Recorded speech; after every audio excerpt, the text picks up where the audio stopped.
അമ്മ എന്തിനു ചോറ് കറി ഉണ്ടാക്കണം? റിയ, നീ അവിടെ ഇല്ലത്? അമ്മ എന്തിനു ചോറ് കറി ഉണ്ടാക്കണം? നോക്ക്, പിന്നെ മേക്കപ്പ് ഇട്ട് കണ്ണിനെ കുടിച്ചാൽ കുടിക്കുമല്ലോ. എന്റെ ഈശ്വരാ, എന്റെ സൗന്ദര്യ ചോക്ക് കൊടുത്തില്ലെങ്കിൽ ഓൾ അതും മേക്കപ്പ് ഇട്ട് കോളാ കിട്ടി. ആ അപ്പിച്ച് മൂടി.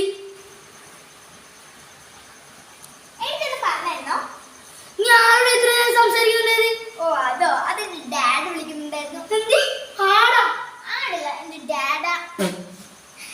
കഴിഞ്ഞ കൊല്ലം വരെ കരിപ്പെട്ടി ഇട്ട് നടന്ന ആളാ.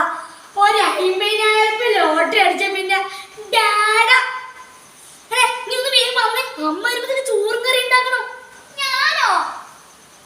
ഏട്ടത്തി, എന്റെ അമ്മ ഇന്ന് രാവിലെ വിളിച്ചപ്പോ പറഞ്ഞതേ ഉള്ളൂ, മോളെ അടുക്കള കേറില്ലേ നിന്റെ സൗന്ദര്യം മൊത്തം കളയല്ലേന്ന്.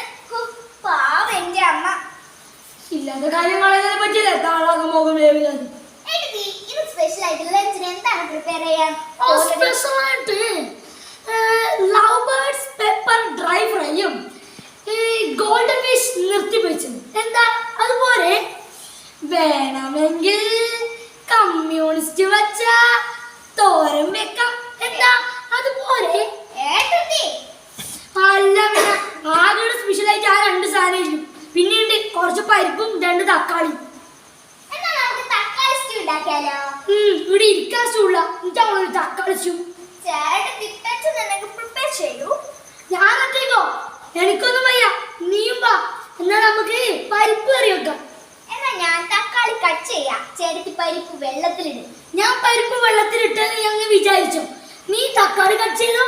ഇതെന്താ നന്നന സിനിമ? അല്ല പിന്നെ. ചേട്ടത്തി, എനിക്ക് ഡൗട്ട്. ഇവിടുത്തെ മമ്മിക്ക് പൂത്ത കാശുണ്ടല്ലോ, എന്നിട്ടും എന്താ ഈ മമ്മി പിശുക്കി ജീവിക്കുന്നേ? എന്റെ വീട്ടിൽ എനിക്ക് ലക്ഷറി ലൈഫായിരുന്നു. ഇവിടെ വന്നതോടെ എന്റെ ബോഡിയൊക്കെ വീക്കായി പോയി ചേട്ടത്തി. ഓ എടി, ഞാൻ ഒന്ന് ചോദിക്കട്ടെ, നിന്റെ വീട്ടിൽ തക്കാളി കറികളൊക്കെ ഉണ്ടാക്കാറുണ്ടോ? ചേട്ടത്തി, നോ ഒരിക്കലുമില്ല. നമ്മൾ എപ്പോഴും അൽഫാം ബിരിയാണി മാത്രമേ കഴിക്കാറുള്ളൂ. എന്നാൽ ലെക്ചർ ലൈഫ് ഇവിടെ തന്നെയാടി. അതെന്താ? നിന്റെ 4 അൽഫാമിന്റെ പൈസനെ കൊണ്ടാണ് ഇവിടുത്തെ അമ്മ 1 കിലോ തക്കാളി വാങ്ങിക്കുന്നത്. വില ഇങ്ങനെ കൂടിക്കൂടി വരുമല്ലോ മോളെ. എനിക്കൊരു ഐഡിയ.